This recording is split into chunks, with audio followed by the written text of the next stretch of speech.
नमस्कार, very good morning. एक बार फिर से आप सबका बहुत बहुत स्वागत आपके YouTube channel Sukhdev sir geography के अंदर। दोस्तों, आप सब जानते हैं कि राजस्थान के अंदर फर्स्ट ग्रेड की वैकेंसीज बहुत जल्द आने जा रही हैं और उसी को ध्यान में रखते हुए फर्स्ट ग्रेड ज्योग्राफी का ही एक पार्ट समुद्र भूगोल, जिसको अंग्रेजी में ओशनोग्राफी कहते हैं, से संबंधित हम आज टेस्ट सीरीज का आगाज़ करने जा रहे हैं। हमें आशा है कि आपको ये टेस्ट सीरीज़ बहुत ज़्यादा लाभदायक होने वाली हैं और इसीलिए आप अपनी इस YouTube channel Sukhdev sir geography को ज़्यादा से ज़्यादा सब्सक्राइब करें और साथ ही साथ और अपने दोस्त मित्रों के साथ शेयर करें और टेस्ट सीरीज़ को भी अच्छी तरीके से सॉल्व करें और साथ साथ अपने दोस्त मित्रों को भी सॉल्व करवाएं ताकि ज़्यादा से ज़्यादा स्टूडेंट्स को इसका लाभ हो सके। और यदि चैनल पर नए विजिट कर रहे हैं तो बेल आइकन को प्रेस करें ताकि आपको समय पर नोटिफिकेशन मिल सके। दोस्तों, आज ओशनोग्राफी का फर्स्ट ग्रेड के अंदर फर्स्ट पार्ट महासागरीय उच्चवंश। दोस्तों, आप सब जानते हैं कि जब हम महासागरों के बारे में पढ़ेंगे तो सबसे पहले हमें महासागरीय उच्चवंश के बारे में पढ़ना पड़ेगा।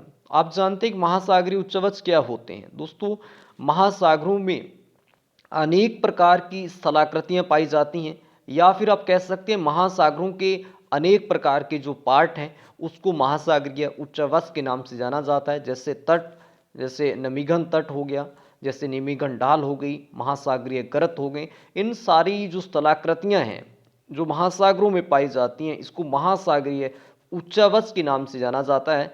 दोस्तों, इनसे संबंधित प्रश्न फर्स्ट ग्रेड में पूछे गए हैं। उन प्रश्नों को और साथ ही साथ कुछ अन्य प्रश्नों को जो पूछे जा सकते हैं उनसे संबंधित हम टेस्ट सीरीज आज इस टॉपिक के अंदर हम डिस्कस करने जा रहे हैं। और साथ ही साथ आप भी इसको अच्छी तरीके से डिस्कस कीजिए और साथ साथ अपने दोस्त मित्रों के साथ इसको शेयर कीजिए। आइए चलते हैं टॉपिक के प्रश्न नंबर 1 की बात करते हैं। बहुत आसान सा प्रश्न है। समस्त पृथ्वी के क्षेत्रफल का कितने प्रतिशत भाग जल से आच्छादित हैं। दोस्तों, आप सब जानते भी होंगे। Option A 29, option B 71%, option C 75%, option D 79, just D 79%। तो दोस्तों, आप जानते हैं कि संपूर्ण पृथ्वी में 71% हिस्से पे जल हैं, जो कि लगभग यदि हम कहें तो 3 हिस्सों पे जल हैं और एक हिस्से पे स्थल मंडल का विस्तार पाया जाता है। तो ये सारा का सारा जो 71% जल है वर्तमान में 5 महासागरों के अंदर समाया हुआ है, जिसमें प्रशांत महासागर, अटलांटिक, हिंद महासागर, आर्कटिक महासागर और दक्षिणी ध्रुव महासागर को भी अब हाल ही में मान्यता दे दी गई है। इसलिए 5 महासागर हैं। तो सही ऑप्शन होगा बी 71%। प्रश्न नंबर 2 की ओर बढ़ते हैं। उत्तरी गोलार्ध में जलमंडल का विस्तार कितने प्रतिशत है। आप जानते हैं कि उत्तरी जो गोलार्ध में स्थलीय भाग ज़्यादा है, इसलिए जलमंडल का विस्तार कम पाया जाता है दक्षिणी गोलार्ध की अपेक्षा। Option A 60%, option B 63%, option B 46%, option B 80.9%। दोस्तों, उत्तरी गोलार्ध में स्थल भाग ज़्यादा होने के कारण इसलिए 46% हिस्से पर ही सिर्फ जलमंडल का विस्तार पाया जाता है, क्योंकि यहाँ पे महाद्वीपों का विस्तार ज़्यादा है। तो इसलिए सही ऑप्शन होगा 46%, सी ऑप्शन। प्रश्न नंबर 3 की बात करते हैं। दक्षिणी गोलार्ध में जलमंडल का विस्तार कितने प्रतिशत हिस्से पे। हमें बताना है कि जो दक्षिणी गोलार्ध है उसमें जो जलमंडल का विस्तार है वो कितने प्रति हिस्से पे पाया जाता है। Option A 60%, option B 63%, option B 81% या डी 82.8%।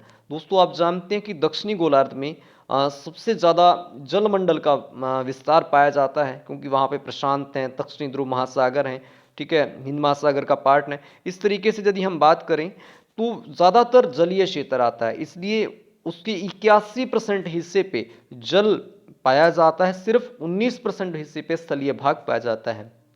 तो सही ऑप्शन होगा सी 81%। प्रश्न नंबर 4 की बात करते हैं। थोड़ा सा बड़ा प्रश्न, ये फर्स्ट ग्रेड के अंदर पूछा गया प्रश्न, बहुत इंपॉर्टेंट है। महाद्वीपों से महासागरों की ओर जाने पर महासागरीय नितलों का कौन सा क्रम सही है। दोस्तों, आप महाद्वीप के तट, महाद्वीप से यदि आप महासागर के अंदर जाते हैं तो सबसे पहले हमें बताना है कौन सी स्थलाकृति मिलेगी, उसके बाद कौन सी उच्चावास, फिर कौन सी, उसका स्टेप बाय स्टेप उसका क्रम बताना है। सही क्रम कौन सा है। ऑप्शन ए महाद्वीपीय मगन तट, गहरे सागरीय मैदान, महाद्वीपीय मगन डाल या गर्त। बी ऑप्शन सागरीय मैदान, महासागरीय ग्रत, महाद्वीपीय मगन तट या महाद्वीपीय मगन डाल, सी ऑप्शन महाद्वीपीय मगन डाल, महाद्वीपीय मगन तट या गहरे सागरीय मैदान, या डी ऑप्शन की बात करें महाद्वीपीय मगन तट, महाद्वीपीय मगन ढाल, गहरे सागरीय मैदान या महासागरीय गर्त। दोस्तों आप सबसे पहले महाद्वीप से महासागर की ओर जाएंगे तो सबसे पहले तटीय क्षेत्र आता है, महासागरीय तट आता है, क्योंकि वहाँ मगन तट का मतलब यहाँ पे समुंदर और सागर आपस में मिलते हैं या आपस से अलग होते हैं। उसके बाद में फिर ढालनुमा क्षेत्र आता है, फिर इसलिए जिसको महाद्वीपीय मगन डाल आता है। फिर उसके बाद में गहरा स्थान आता है जो बिल्कुल थोड़ा सा सपाट होता है, उसको गहरे सागरीय मैदान कहा जाता है। फिर समुद्र का सबसे गहरा क्षेत्र जिसको गर्त कहा जाता है। तो ये क्रम रहेगा, इसलिए हमारा सही ऑप्शन डी होगा, महाद्वीपीय मगन तट, फिर मगन ढाल, फिर गहरे सागरीय मैदान, फिर महासागरीय कृत। तो डी ऑप्शन सही होगा। प्रश्न नंबर 5 की बात करते हैं। सागर की ओर से तीव्र ढाल वाला भाग क्या कहलाता है? हमें बताना है सागर से यदि हम नीचे की तरफ जाते हैं जिसकी ढाल सबसे ज्यादा होती है उस भाग को किस नाम से जाना जाता है? ऑप्शन ए महासागरीय कृत, गहन सागरीय ढाल, सी महाद्वीपीय मगन डाल, या डी महाद्वीपीय मगन डाल। दोस्तों महाद्वीप का जो गहरा स्थान जो ढाल वाला क्षेत्र है उसको मगन ढाल के नाम से जाना जाता है, जिसकी तीव्र ढाल होती हैं। तो इसलिए हमारा सही ऑप्शन होगा डी महाद्वीपीय मगन डाल। प्रश्न नंबर 6 की बात करते हैं।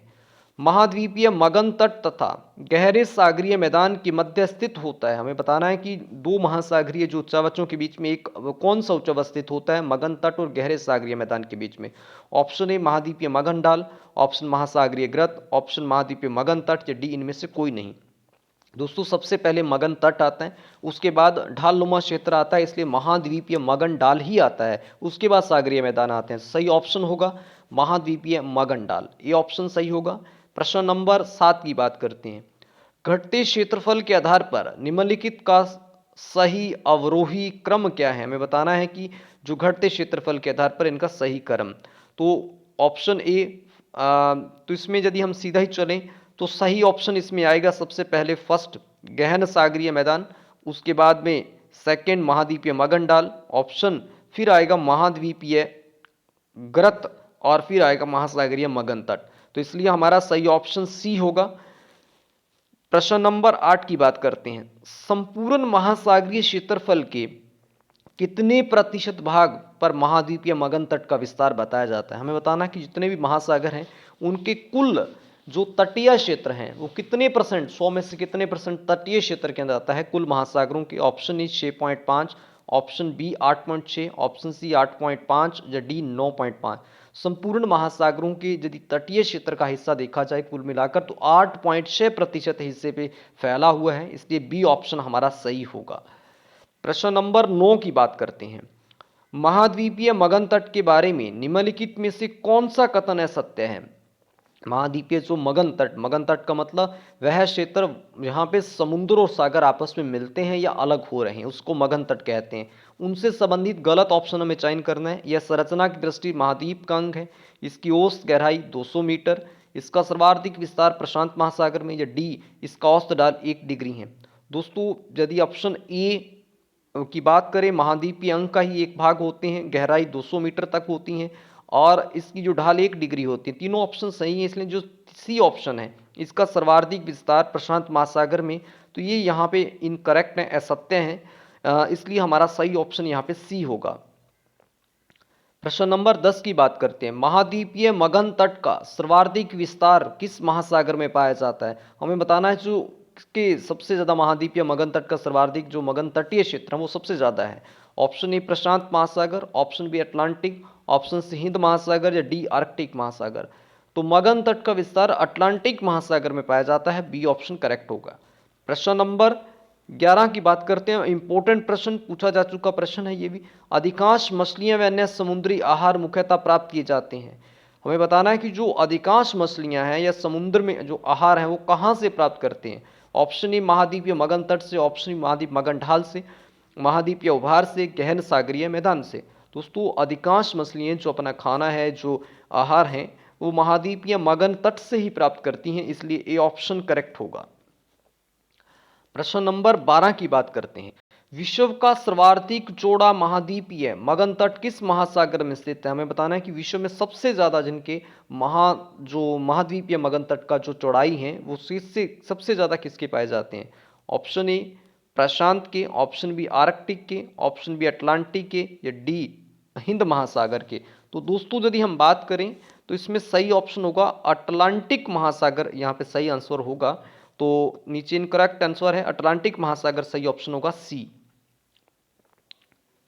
प्रश्न नंबर 13 की बात करते हैं। भूमि का वह डूबा हुआ भाग जो महाद्वीपों से जुड़ा होता है और 600 फीट से अधिक गहरा नहीं होता, उसे क्या कहते हैं? हमें बताना है कि भूमि का वह डूबा हुआ भाग जो महाद्वीपों से जुड़ा होता है, महाद्वीप का हिस्सा होता है, आसानी से भाषा में कहें तो, जो 600 फीट से अधिक गहरा नहीं होता, उसे क्या कहते हैं?